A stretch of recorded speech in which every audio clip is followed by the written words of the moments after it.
teachers, we need an awakening of our living human nature, which experiences anew within itself the whole child as it enters into a spiritual relationship with the child.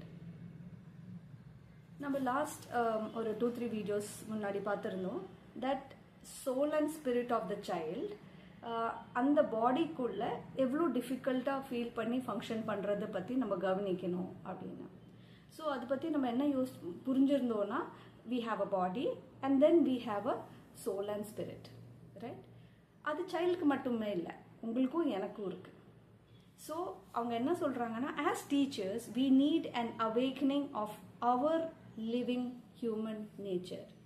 So ஒரு சைல்டை பார்க்க போகும்போது என்னோட கவனம், என்னோட யோசனை அந்த child பற்றி மட்டும் இல்லை, நான் எப்படி ப்ரிப்பேர்டாக அந்த சைல்டு கிட்ட போகிறேன்றதை பற்றியும் இருக்குது. we need to have our awakened soul and spirit.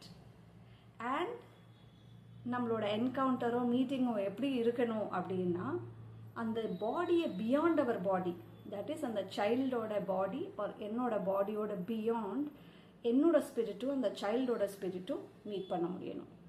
So ஒரு சிம்பிள் டேர்மில் சொன்னால், நம்ம ஒரு சைல்டை மீட் பண்ணும்போது ஜஸ்ட் அந்த அந்த ஒரு சூப்பர்ஃபிஷியல் மீட்டிங் இல்லாமல், யார் இந்த குழந்தை, எதுக்கு என்கிட்ட வந்திருக்கா, நான் என்ன பண்ண முடியும், அண்ட் இந்த மீட்டிங்க்கு போகிறதுக்கு முன்னாடியே ஹவு டு ஐ ஃபீல், ஆம் ஐ வரிட், ஆம் ஐ திங்கிங், என்னோட ரொட்டீன் பற்றி, என்னோட டைம் டேபிள் பற்றி, என்னோட பிளானிங் பற்றி, வரும்போது டிராஃபிக் பற்றி, பண்ண போகிற அடுத்த மீட்டிங் பற்றி.